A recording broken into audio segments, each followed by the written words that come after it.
और ईश्वर के बारे में कि ये है क्या, उसमें से 2-4 बिंदुओं पे हमने बात किया था।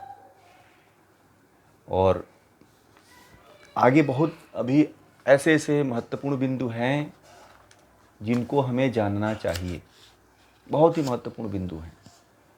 यदि ये आप लोगों को पता चल गया, ईश्वर में और प्रकृति में यदि भेद समझ में आ जाता है, तो बहुत कुछ आपके जीवन में घटित हो सकता है। यदि यही हमें भेद करने का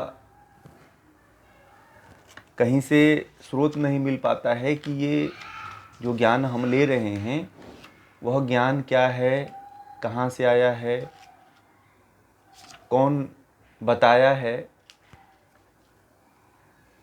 क्या होता है, क्यों होता है, ये तमाम अपने अंदर ही प्रश्न उठा करते हैं। जो आध्यात्म में जाता है वो जब अध्यात्म के तरफ पैर अपना बढ़ाता है तो उसे यही नहीं समझ में आता है कि प्रकृति क्या है, जीवात्मा क्या है, ईश्वर क्या है, भगवान क्या है, देवी क्या है, देवता क्या हैं। वह इसी में उलझा हुआ है। उसे ये नहीं पता चलता है कि यह किस तरह से हमारे बीच में, हमारे इर्द गिर्द, हमारे पूरे जीवन में, और ये पूरा जो अध्यात्म की जो लंबी यात्रा है उसमें यह कैसे कार्य करता है। इसी के उपलक्ष्य में कल की एक कड़ी थी जहाँ पे हमने कम से कम 4 पॉइंट के बारे में अध्ययन किया था।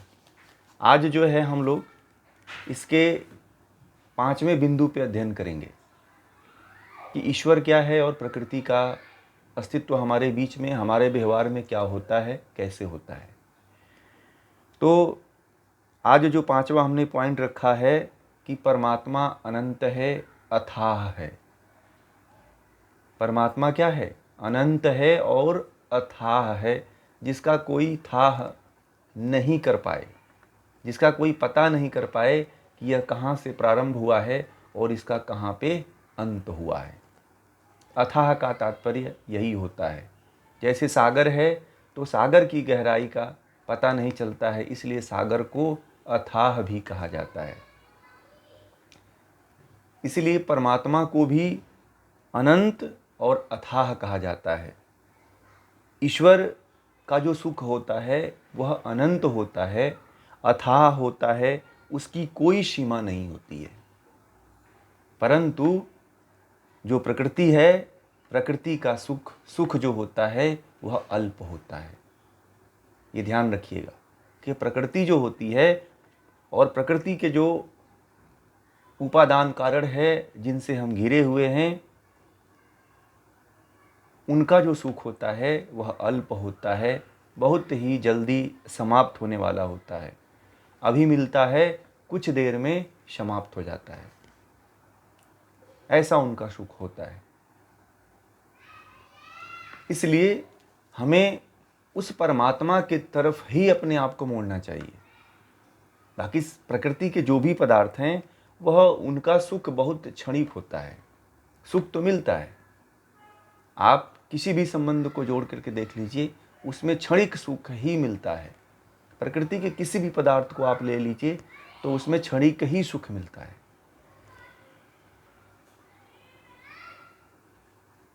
आप कोई भोज्य पदार्थ खाते हैं तो 1 या 2 टुकड़ा खाते समय ही बस आनंद आता है, उसके बाद वो आनंद भूल जाता है कि हम क्या खा रहे हैं। बस आदत के वशीभूत होकर के ही पेट में भरते चले जाते हैं। ऐसा आप महसूस किए होंगे शायद आप लोग। या फिर किसी भी आनंद को ले लीजिए, परंतु कहते हैं कि परमात्मा का जो आनंद होता है वह अथाह होता है, असीमित होता है, अनंत होता है।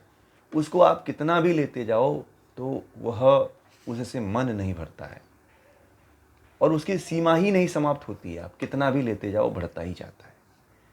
आपने देखा होगा, सुना भी होगा या प्रतिमा में देखा होगा या किसी मूर्ति में देखा होगा या फोटो में देखा होगा कि भगवान शिव की, भगवान विष्णु की या किसी भी देवी देवता की फोटो मूर्ति देखा होगा जिसमें वो ध्यान में मग्न रहते हैं और उस ध्यान में मग्न रहते हैं, उनके आसपास किसी भी प्रकार की कोई घटना घटित होती है तो वह घटना उनको उतना प्रभावित नहीं कर पाती है और उस घटना का उन्हें पता भी नहीं चलता है कि हमारे इर्द गिर्द कोई घटना घटित हुई। खुद आप देख लीजिए आप लोग कि ऐसा कभी नहीं होता है कि हमारे इर्द गिर्द कोई घटना घटी, हम ध्यान में 2 मिनट के लिए आप भी आनंद में चले जाइए तो पूरी दुनिया एक तरफ हो जाती है और हम एक तरफ हो जाते हैं। सारा ज्ञान एक तरफ हो जाता है और हम एक तरफ हो जाते हैं। तो इससे तो कहीं लाखों गुना ज़्यादा आनंद मिलता है परमात्मा से। इसलिए परमात्मा के तरफ जुड़ने की चेष्टा करनी चाहिए, परमात्मा को प्राप्त करने की चेष्टा करना चाहिए, प्रकृति के अल्प पदार्थों की नहीं। नचिकेता की तरह, नचिकेता भी प्रकृति के अल्प पदार्थों को प्राप्त नहीं करना चाहता है। आगे जो अगला बिंदु है कि परमात्मा जो है दुख रहित है, परमात्मा दुख से रहित है, परमात्मा को कोई दुख नहीं होता है। ईश्वर में न सुख का न दुख का कोई भी यह भान नहीं होता है, केवल आनंद ही आनंद रहता है। वहाँ दुख होता ही नहीं है। ईश्वर को प्राप्त करने के बाद, समाधि को प्राप्त करने के बाद कोई भी दुख होता ही नहीं है, दुख से उसकी निवृत्ति हो जाती है। तो कौन ऐसा व्यक्ति है कि दुख से निवृत्त नहीं होना चाहता है? आप और हम कुछ दिन के लिए दुख से निवृत्त हो जाते हैं, परंतु जैसे ही हम भूलते हैं वैसे ही दुख आकर के घेर लेता है। कोई ना कोई दुख जरूर आके घेरता है। लोग सामने से देखते हैं तो लगता है कि यह व्यक्ति बड़ा सुखी है, परंतु वह सुखी नहीं होता है। उसको बाहरी यदि कोई समस्या नहीं होती है तो इंटरनल समस्याएं होती हैं, आंतरिक समस्याएं होती हैं, मानसिक समस्याएं होती हैं, जिससे वह दुखी होता है और हमेशा दुख में बना रहता है वो। और जो प्रकृति होता है, प्रकृति से जो है हमेशा दुख ही मिलता है। प्रकृति के पदार्थों से दुख मिलता है। किसी भी प्रकृति के पदार्थ से आप भोग लेकर के देख लीजिए, आनंद लीजिए, अभी आनंद आपको मिलेगा, बाद में आनंद नहीं मिलता है। हमें ये बताया ही नहीं जाता है कि आनंद किस में है और सुख में किस में है।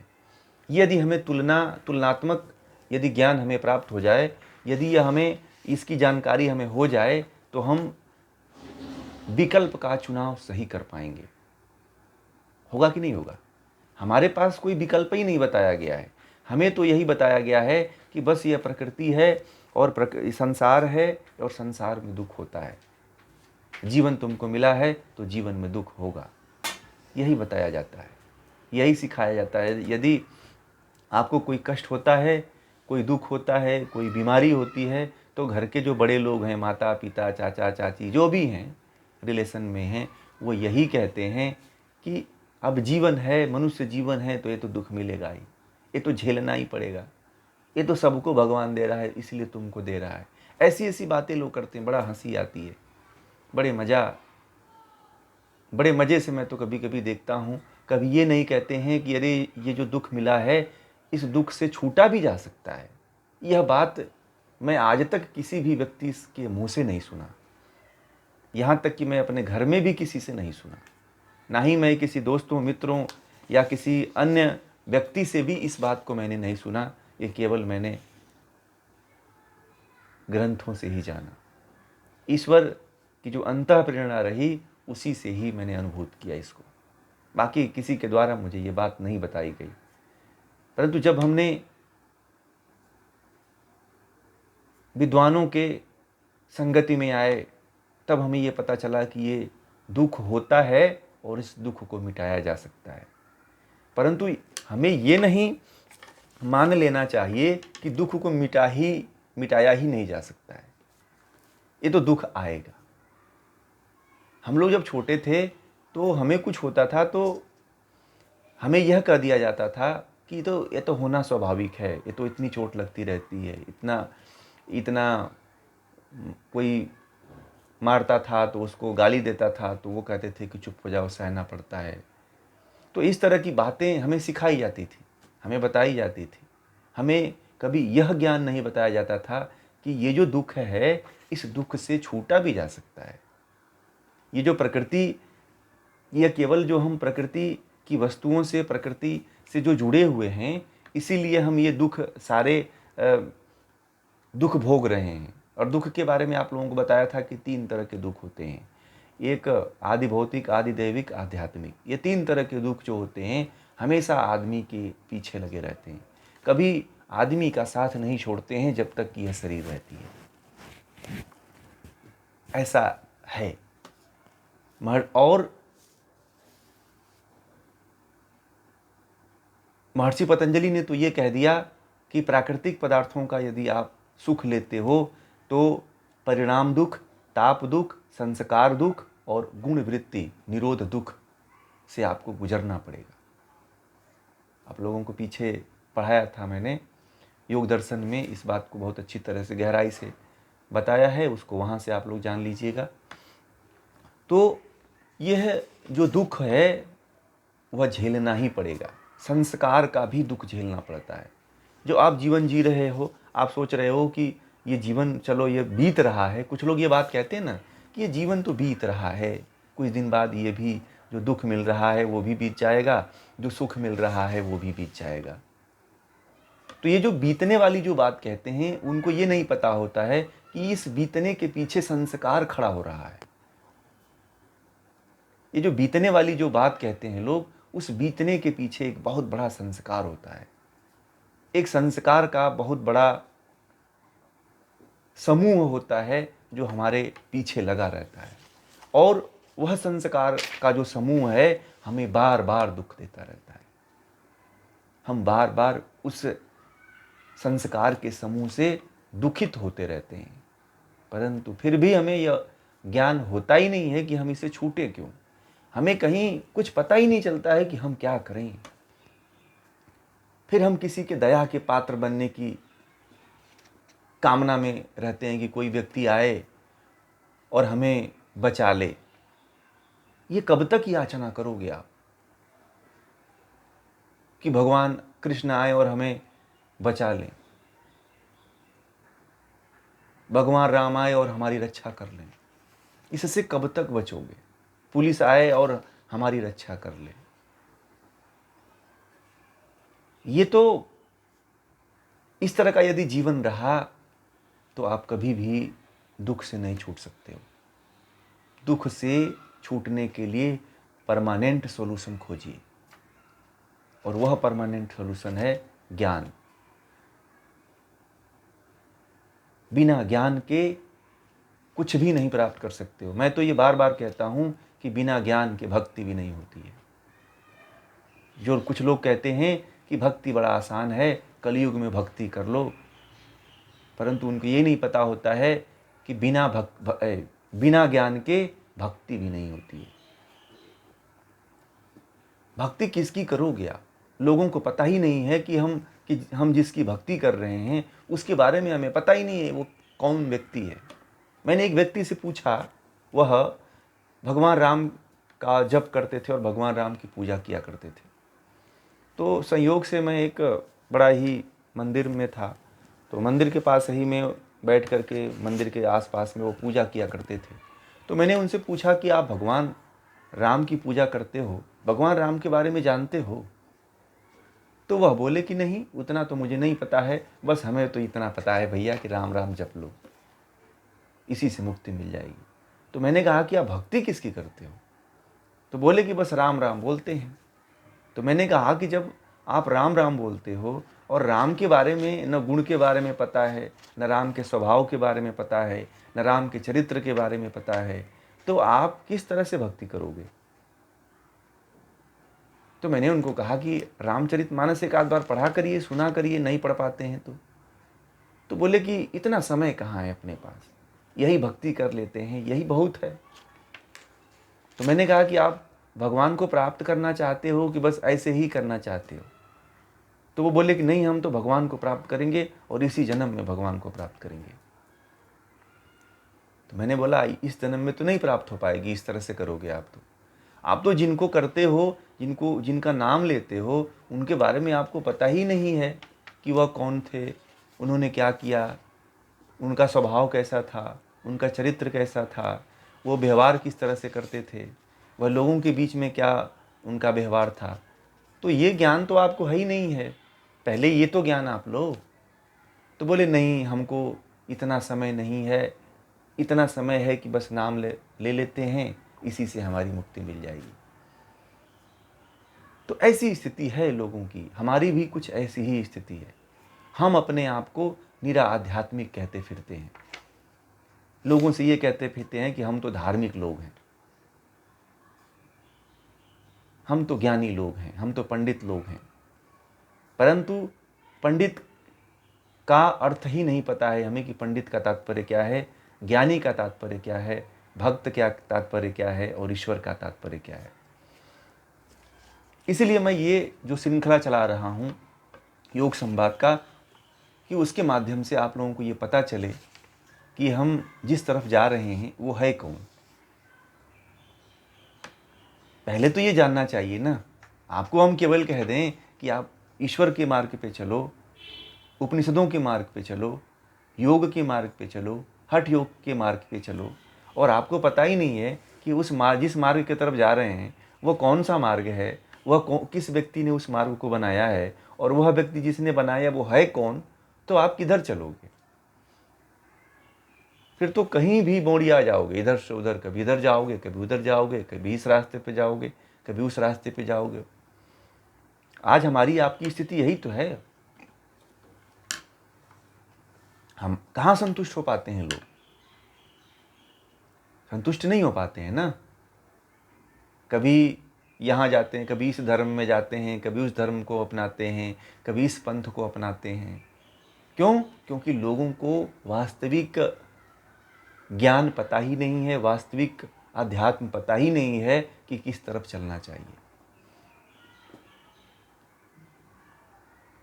इसीलिए इस कड़ी को आप लोग बहुत ही ध्यानपूर्वक समझिएगा, बहुत ही मेहनत इस पे, और बहुत ही जो है चिंतन मनन करके इस ज्ञान को मैं आप लोगों के सामने रख रहा हूँ। कई सालों की इसमें मेहनत है। और ईश्वर के बारे में एक और दूसरा अगला जो पॉइंट है कि ईश्वर सदा सर्वदा उपलब्ध है। ईश्वर जो है हमेशा उपलब्ध रहने वाला पदार्थ है, परंतु प्रकृति सदा नहीं रहती है।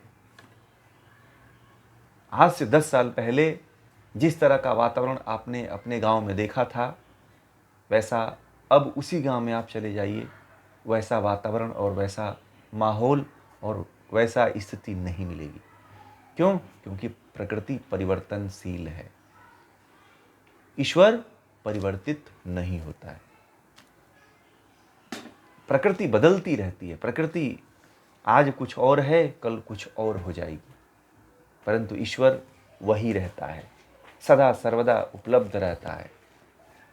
आप एक कण में देखोगे तो एक कण में भी वही रहेगा, वहाँ बना रहेगा। परंतु प्रकृति क्या है कि आज जो आप किसी पेड़ को देख रहे हो, 1 साल बाद जाओगे तो वो पेड़ वहाँ से कटा हुआ और सूखा हुआ मिलेगा। यही प्रकृति है, परिवर्तन ही प्रकृति है, परिवर्तन ही संसार है, परिवर्तन को ही संसार कहते हैं। और इसीलिए प्रकृति की तरफ कौन जाना चाहेगा, प्रकृति से कौन प्रेम करना चाहेगा? तो जो सदा उपलब्ध रहने वाला है, हम उसके पास जाएंगे कि प्रकृति के पास जाएंगे? तो हमें किस तरफ जाना चाहिए? परमात्मा की तरफ जाना चाहिए। क्यों? क्योंकि यह सदा उपलब्ध रहने वाला है, प्रकृति सदा उपलब्ध रहने वाली नहीं है।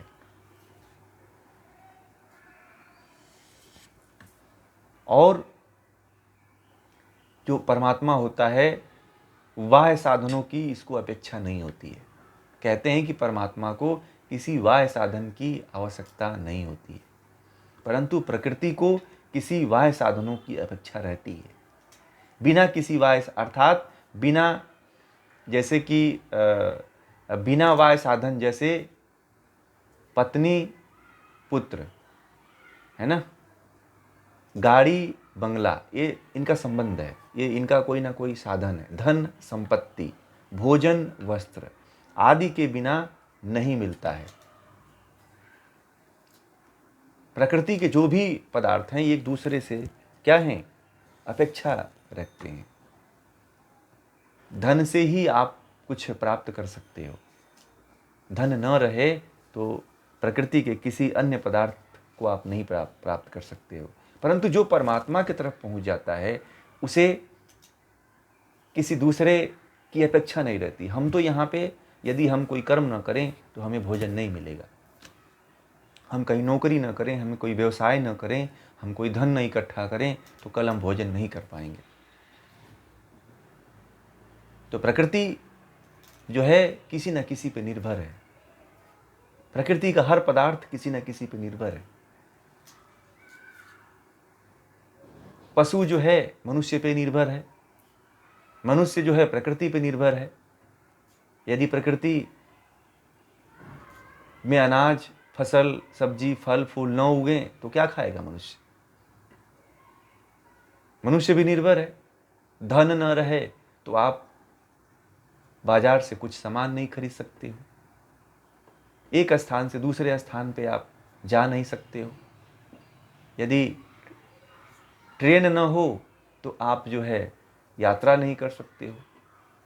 तो प्रकृति में जो भी वस्तुएं हैं एक दूसरे से अपेक्षित हैं, अपेक्षा रखती हैं, एक दूसरे से जुड़ी हुई हैं, एक दूसरे से जुड़ के चलती हैं। परंतु परमात्मा के तरफ यदि जाते हैं, परमात्मा को यदि जानना चाहते हैं तो परमात्मा किसी से अपेक्षा नहीं रखता है, क्योंकि वह अपने आप में पूर्ण होता है। परमात्मा अपने आप में क्या होता है? पूर्ण होता है। उसे किसी की अपेक्षा नहीं रहती है कि न धन की अपेक्षा रहती है, न भोजन की अपेक्षा रहती है, न वस्त्र की अपेक्षा रहती है, न मोटर गाड़ी की अपेक्षा रहती है, न किसी मोबाइल की अपेक्षा रहती है। उसके पास सब कुछ उपलब्ध होते हैं। और जो अगला पॉइंट है,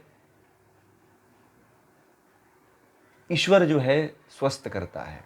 कहते हैं कि शरीर, ईश्वर जो है, ईश्वर का सुख जीवात्मा को अपने आत्मा के स्वरूप अर्थात परमात्मा के स्वरूप में स्थित करने वाला होता है। स्वस्थ करने का मतलब ये है कि जो परमात्मा है, जो परमात्मा है वह क्या करता है? जीवात्मा को प्रकृति के जो भोग और अपवर्ग रूपी प्रयोजन है उसकी व्यवस्था करता है, और व्यवस्था करके मनुष्य को मोक्ष के मार्ग पे यानी कि अपने आनंद को प्राप्त कराने के लिए सहयोग करता है। परंतु जो प्रकृति का जो सुख है और प्रकृति के सुख की जो अवस्था है, जीवात्मा को अपने और परमात्मा को स्वरूप में केवल ले जाता है। यह कहने का तात्पर्य यह है कि जो प्रकृति है वह परमात्मा के सुख को नहीं प्राप्त कर सकती है, और जो जीवात्मा है वह परमात्मा के सुख को प्राप्त कर सकती है। क्योंकि प्रकृति जो है केवल प्रयोजन को पूरा करती है, और हम और आप ये समझते हैं कि प्रकृति जो है, प्रकृति हमारे जो शरीर है इसको आनंद मिलेगा। जब हम मोक्ष प्राप्त करेंगे तो इसको आनंद मिलेगा। कुछ लोगों का यही मत रहता है कि मैं जब भगवान को प्राप्त करूंगा तो यही शरीर होगी और ऐसे ही मैं रहूंगा। जो इस शरीर अभी मैं जो जिस तरह से मैं दिख रहा हूँ, मेरा रूप दिख रहा है, मेरा चेहरा दिख रहा है, मेरे बाल दिख रहे हैं, मेरे शरीर के सभी अंग प्रत्यंग दिख रहे हैं, यह भी मेरे साथ ऐसे ही सुख को प्राप्त करेंगे, ऐसे ही स्वच्छता को प्राप्त करेंगे। परंतु ऐसा नहीं होता है। यह जो है केवल प्रकृति जो होती है, केवल कुछ समय के लिए आपके साथ रहती है। ये प्रकृति के सारे तत्व हैं। जो आपका ये पंच भौतिक शरीर है, ये प्रकृति के द्वारा बने हुए उसके तत्वों से यह शरीर दिखती है और कुछ समय के लिए हमारा साथ देती है, फिर यह यहीं पे नष्ट हो जाते हैं और अपने मूल तत्व में विलीन हो जाते हैं।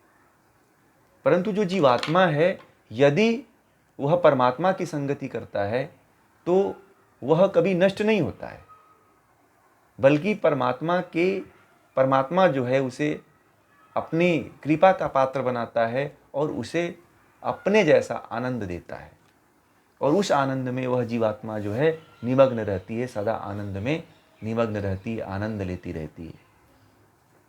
तो कभी भी जीवात्मा को जो है प्रकृति को ये न समझें कि जैसी शरीर अभी जो दिख रही है, जैसा सुख हम चाहते हैं, वह सुख इस शरीर को लेकर के हम जो है स्वर्ग में जाएंगे या मोक्ष में जाएंगे तो यही शरीर रहेगी।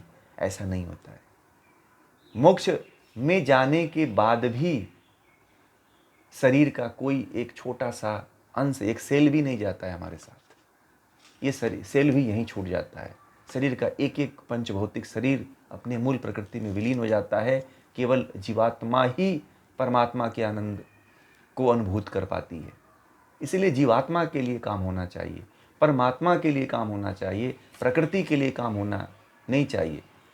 जिस शरीर को हम लोग सुख देने के लिए अपने जीवन को नष्ट कर देते हैं और यही कामना रहती है कि हमारा स्वस्थ शरीर हम जो है स्वर्ग में चले जाएंगे, तो ये बहुत बड़ी भूल है। कुछ लोगों की यही धारणा है कि हम स्वस्थ शरीर जो है परमात्मा मोक्ष में चले जाएंगे, तो कभी ऐसा नहीं होता है।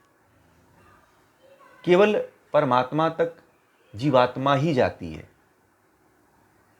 ठीक है, परमात्मा की अनुभूति केवल जीवात्मा करती है, प्रकृति नहीं करती है, क्योंकि प्रकृति जड़ पदार्थ है। प्रकृति किसी परमात्मा की प्रेरणा के द्वारा कार्य करती है, वह भी केवल जीवात्मा को मोक्ष देने के लिए। इस बात को बहुत ही गहराई से समझिएगा आप लोग। नहीं समझ में आता है तो आप उसको नोट कर लीजिएगा, मैं उसको दोबारा फिर बताऊंगा आप लोगों को। ये जो बिंदु हैं, ये जो रहस्य मैं आप लोगों को बता रहा हूँ, यदि आप लोग इसको समझ गए तो मुझे लगता है कि आधा अध्यात्म आप लोग समझ गए। आगे जो ईश्वर का सुख होता है वह अनंत काल तक बना रहने वाला होता है, और विवेक वैराग्य जो होता है समाधि में अबाधक है, बाधक नहीं है, अबाधक। यानी कि ईश्वर का सुख विवेक वैराग्य और समाधि में बाधित नहीं है। कहते हैं कि जो ईश्वर का आनंद होता है, आप समाधि भी करोगे, विवेक भी प्राप्त करोगे, वैराग्य भी प्राप्त करोगे, तो उसमें कोई विघ्न नहीं डालता है ईश्वर का आनंद। परंतु प्रकृति के द्वारा जो आपको सुख मिलता है, विवेक मिलता है, वैराग्य मिलता है, समाधि मिलती है, उसमें बाधा उत्पन्न हो जाती है। होती है कि नहीं होती है? मान लीजिए आप ध्यान लगाते हो, तुरंत बाधा आ जाती है कि शरीर में खुजली होने लगती है, कहीं दूसरी तरफ ध्यान चला जाता है, किसी दूसरे व्यक्ति का विचार आने लगता है, किसी दूसरे के बारे में हम सोचने लगते हैं। तो इस तरह के विचार और भाव हमारे बीच में, हमारे मन में प्रकृति के द्वारा आने लगते हैं। मन इधर उधर विचलित होने लगता है, मन इधर उधर दौड़ने लगता है। देखा होगा कि नहीं देखा होगा? परंतु यदि परमात्मा की कृपा आपके ऊपर हो गई तो आप ध्यान में बैठे हो, समाधि में बैठे हो, आपके अंदर विवेक से कोई कार्य कर रहे हो, यदि आपके अंदर वैराग्य आ गया तो वैराग्य भी सदा बना रहता है, कभी वो मिटता नहीं है। परंतु यदि आप जब तक मोक्ष नहीं प्राप्त किए हो और प्रकृति यानी कि इस शरीर के द्वारा यदि सुख लेने की चेष्टा कर रहे हो, तो वह सदा बना नहीं रहता है। आपको पता है कि महर्षि पतंजलि ने ये बात कहा है कि यदि आप अभ्यास करते हो तो ध्यान में बैठते हो तो आनंद मिलता है, यदि आप अभ्यास नहीं करते हो, अभ्यास में आलस दिखाते हो, अभ्यास छोड़ देते हो, तो फिर आप वही स्थिति में आ जाते हो जिस स्थिति में पहले थे। तो प्रकृति ने जो सुख एक बार ले लिया है, तो इसके द्वारा लिया हुआ सुख परमानेंट नहीं होता है कि हमेशा बना रहे। ये भी ध्यान रखिएगा। एक बार आपने समाधि प्राप्त कर लिया तो ऐसा नहीं है कि वह हमेशा बना रहे। ये शरीर के द्वारा जो एक बार आपने समाधि प्राप्त कर लिया तो हमेशा बना रहने वाला नहीं है, उसमें बाधा भी उत्पन्न हो जाती है। परंतु ईश्वर की कृपा अगर यदि आपके ऊपर हो जाती है तो उसमें कोई बाधा नहीं होती है। ठीक है, ये भी ध्यान रखिएगा। इसीलिए प्रकृति की तरफ हमें नहीं जाना है, प्रकृति को हमें प्रश्रय नहीं देना है, प्रकृति को हमें प्राथमिकता नहीं देनी है, प्रकृति को ही हमें सब कुछ नहीं मानना है। हाँ, प्रकृति को केवल एक स्टेप मानिए, एक सीढ़ी मानिए कि प्रकृति का उपयोग करके हमें उस परमात्मा के आनंद को प्राप्त करना है, उस परमात्मा के आनंद का साक्षात्कार करना है। यह हमें ध्यान में रखना चाहिए। यह बात यदि कोई ध्यान में नहीं रखता है तो वह जीवन भर ऐसे ही भटकता रहता है। जैसे कहते हैं ना, वह व्यक्ति भक्ति तो कर रहा था परंतु उसको भक्ति कैसे करते हैं, किनका करना चाहिए, किस तरह से करना चाहिए, वह जान ही नहीं पाया। तो हम ऐसे गोते न लगाएं बिना उद्देश्य का।